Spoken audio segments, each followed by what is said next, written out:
Here we are back at it again for our final big, busy broadcast hour here on the Rush Limbaugh program and the Excellence in Broadcasting Network. It really just a thrill to be with you each and every day. I can't tell you how I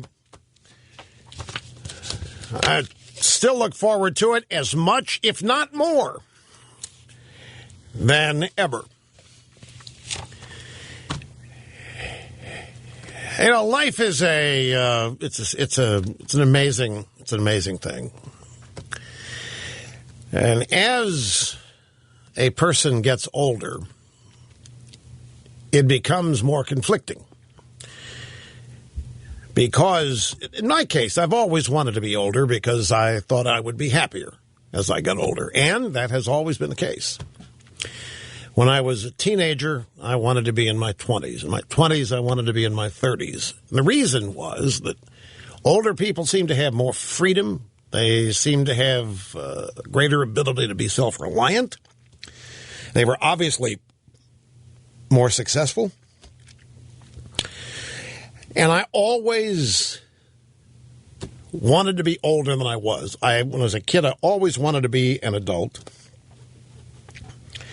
I can say I'm 62 now, and I'm not necessarily looking forward to being 75, but I'm not afraid of it. And I wouldn't say I've reached the point where I'm no longer hoping to be older, but at least I'm not afraid of it. But as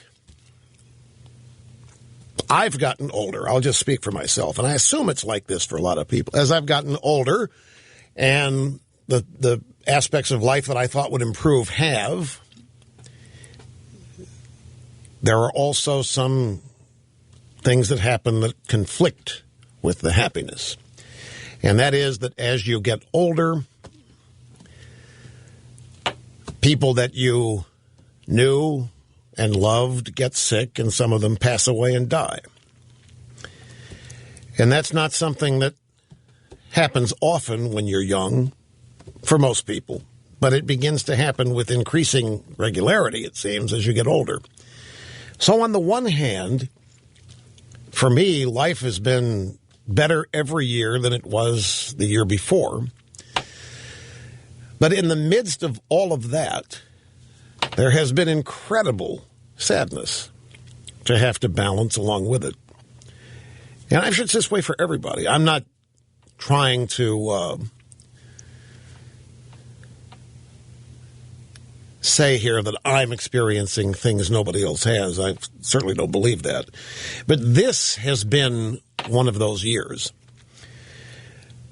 I've lost two people that were really, really close outside of family. Vince Flynn, the noted author, earlier this year. Both people, by the way, I would not have met were it not for this radio program. And just yesterday, I was walking out of here at 3 o'clock, shortly after the program ended, to get in the car and head up to a staff Christmas party. And the phone was ringing, but I didn't know it for some reason. So then finally I saw there was a text on the phone from a friend of mine who said, we really need you to call us. I'm at Hutch's house in Seattle. And I had known for a long while that Ken Hutcherson, the Reverend Dr. Ken Hutcherson, was ill. He had been fighting cancer for 10 years. But I had no idea how serious it was, and that's because he wouldn't tell me. A number of times I implored him to tell me the truth, and he continually downplayed it and said it's not important, it's going to beat it, it's no big deal. And he was trying to totally set me at ease rather than apparently tell me the severity and the depth of it.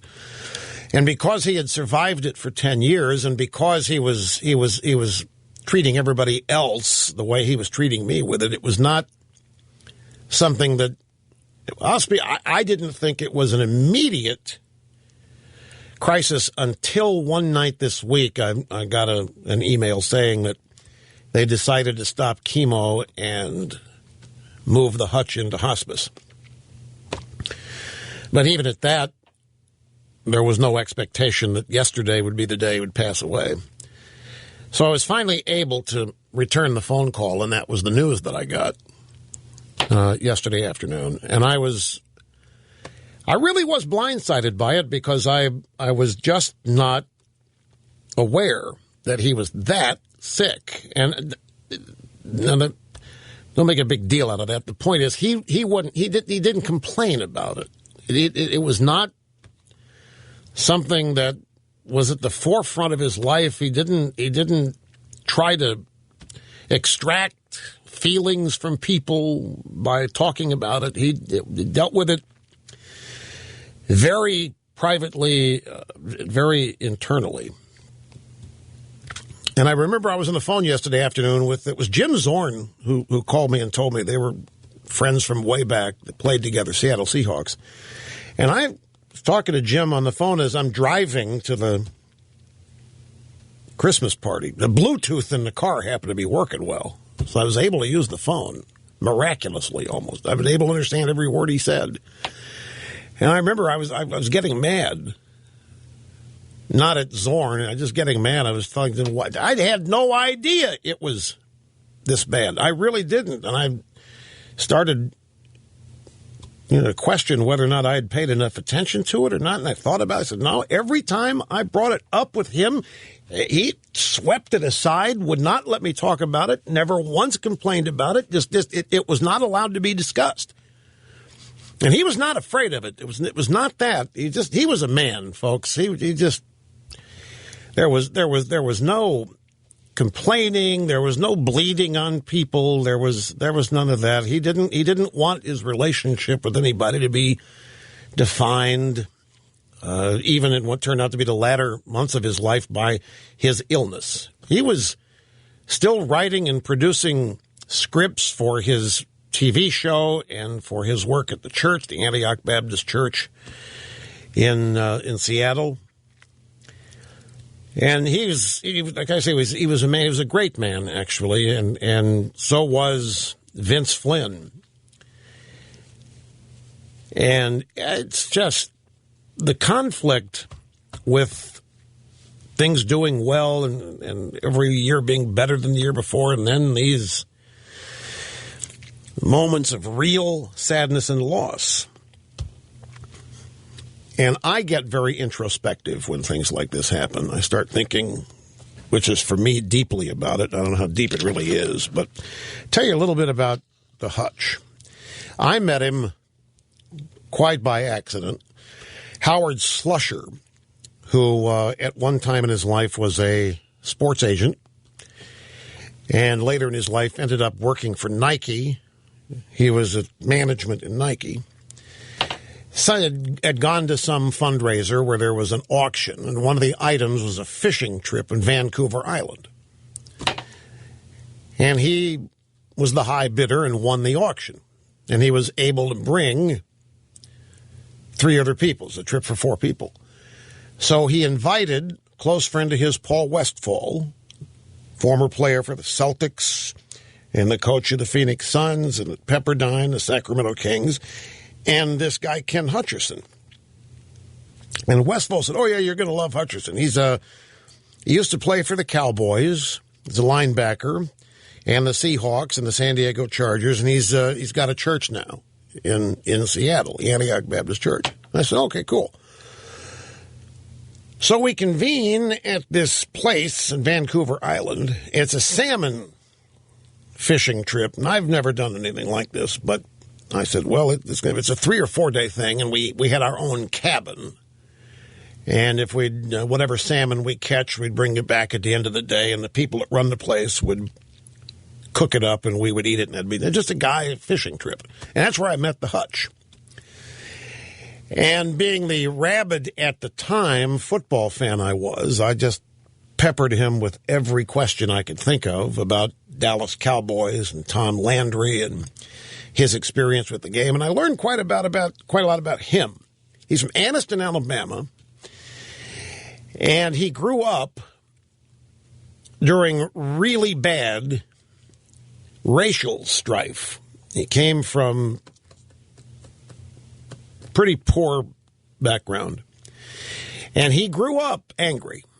He grew up being told that he was only 3/5 of a person, that he couldn't eat or drink with the white people and so forth. It was that bad, this little town where he grew up.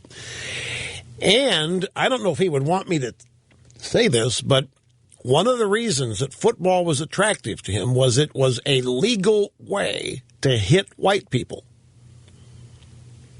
Now, he would tell me that with a big smile on his face, by the way. He never did anything but laugh. Now, don't get the wrong idea. He was not mad. He was never angry. He was not filled with rage. He was not reliving the past. He's just telling me about his life. And he played, if you're a football fan, he played with Ed Too Tall Jones and Harvey Too Mean Martin and Jethro Pugh, that era of the Dallas Cowboys. I remember Thomas Hollywood Henderson. I met him at a golf tournament once after I'd met the Hutch, and I'd never met Hollywood either.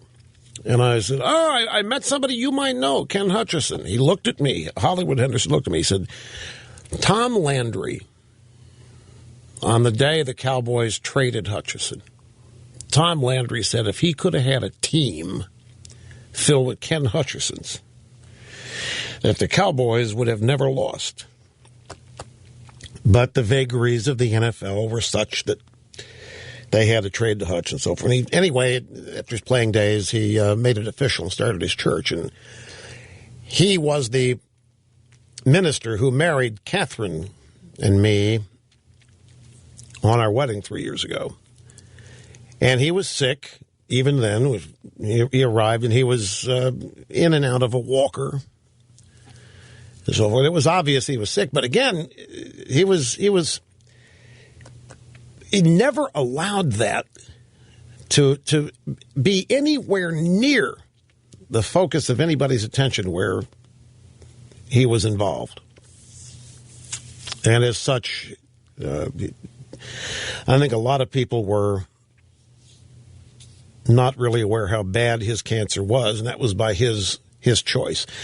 So I get the news yesterday that he passed away right as this program ended yesterday, very, very much, right, real close to it. And it's a sad because he was 61 years old.